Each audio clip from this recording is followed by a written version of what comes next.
Lain dulu, lain sekarang. Butuh banyak waktu bagi Bandung untuk bisa berkembang seperti saat ini. Dan salah satu yang mempengaruhinya adalah karena adanya sebuah alat transportasi, yaitu kereta api. Lalu, bagaimana kereta api ini dapat mempengaruhi perkembangan kota Bandung? Berikut ulasannya. Selamat menyaksikan.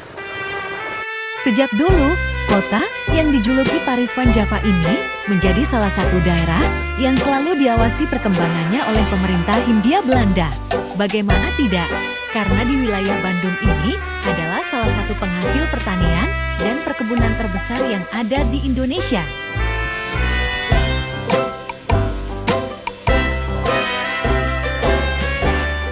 Singkat cerita, pada tahun 1830 pemerintah Belanda memberlakukan sistem tanam paksa yang sangat merugikan dan menyengsarakan rakyat, yang dimana sistem tanam paksa tersebut membuat untung besar untuk diekspor ke pasar dunia oleh pemerintahan Belanda pada kala itu.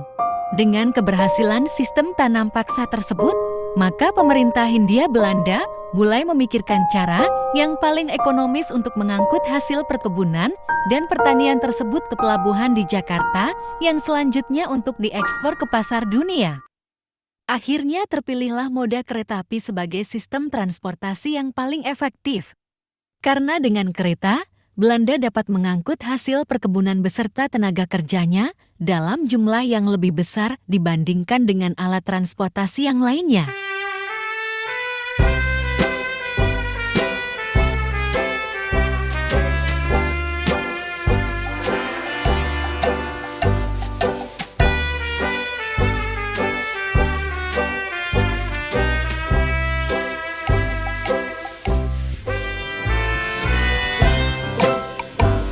Pada tahun 1882, dibangunlah jaringan kereta api sepanjang 184 km yang menghubungkan Bogor, Bandung, Cicalengka, yang dimana jaringan ini adalah jaringan kereta api pertama di jalur Priangan yang dibangun oleh perusahaan negara, yaitu Staatspoorwegen. Tujuan jalur kereta ini adalah untuk menghubungkan jalur kereta Jakarta-Bogor-Bandung. Dan sebagai salah satu tempat pemberhentiannya, dibangunlah stasiun besar di tengah pusat kota Bandung yang pengerjaannya di tahun 1882 sampai dengan tahun 1884 yang sampai sekarang dikenal sebagai Stasiun Bandung.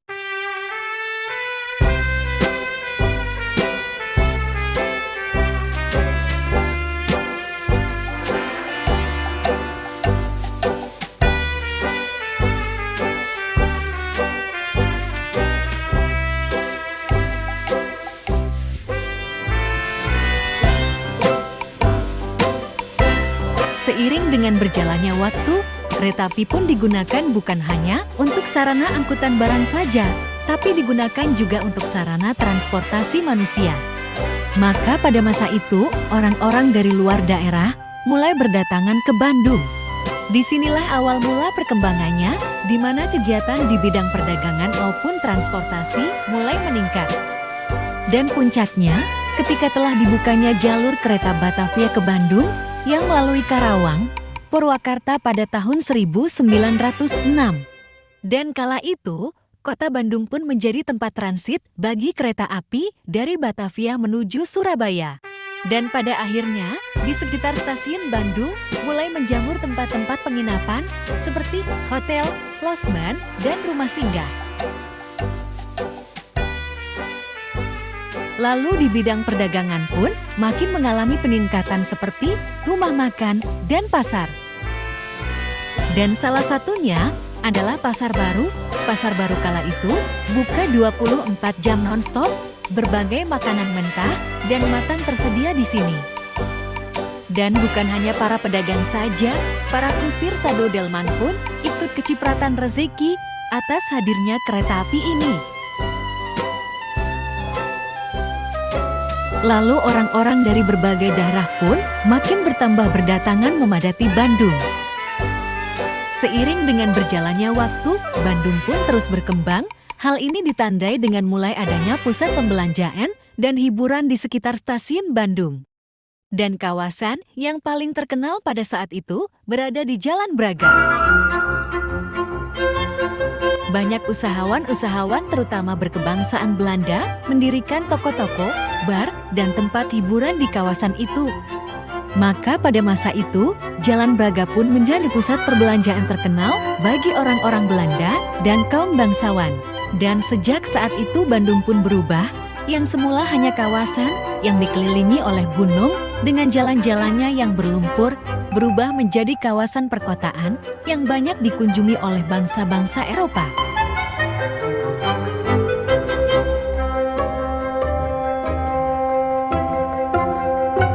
Namun pada tahun 1939, yang dimana pada masa itu sedang terjadi Perang Dunia Kedua. Perang ini melibatkan banyak negara di dunia dan menjadi salah satu pertempuran terdahsyat dalam sejarah. Dan salah satu negara yang terlibat dalam Perang Dunia Kedua itu adalah Jepang. Meski pada masa Perang Dunia Kedua wilayah Asia Timur dan Tenggara masih menjadi daerah pendudukan bangsa Eropa, Jepang percaya diri bisa terlibat dalam perang dan mengganggu dominasi mereka karena telah memiliki angkatan bersenjata yang kuat dan besar. Dan pada masa itu, Jepang dan Belanda berada pada kubu yang bertentangan, yang dimana Jepang pada kubu poros, sedangkan Belanda pada kubu sekutu. Maka pada masa itu, Jepang ingin mulai menguasai Indonesia yang masih dalam penguasaan Belanda dengan tujuan untuk menghambat pihak sekutu yang menyerangnya dan sekaligus untuk memperkuat Jepang sendiri untuk kebutuhan militer dan industri. Serbuan tentara Jepang yang begitu cepat dengan kekuatan yang besar membuat Belanda yang pada masa itu masih menduduki Indonesia kewalahan tidak dapat bertahan. Dan akhirnya pada 8 Maret tahun 1942, Belanda pun menyerah tanpa syarat kepada Jepang. Dan Belanda pun langsung menyerahkan kekuasaan Indonesia kepada Jepang dan penjajahan Jepang di Indonesia pun resmi dimulai. Pada masa kedudukan Jepang ini, semua sistem transportasi yang awalnya telah dibangun oleh Belanda mengalami kemunduran. Bahkan ada sebagian jalur kereta api yang semula telah dibangun, lalu kemudian dibongkar kembali oleh Jepang. Semua pengerjaan ini dilakukan dengan kerja paksa yaitu Romusa, di mana para pekerja ini dipaksa untuk bekerja siang malam. Dan akhirnya, korban Romusa pun terus bertambah. Kisah sedih seperti memakan tikus, cicak, ular adalah hal biasa untuk menyambung hidup dari hari ke hari.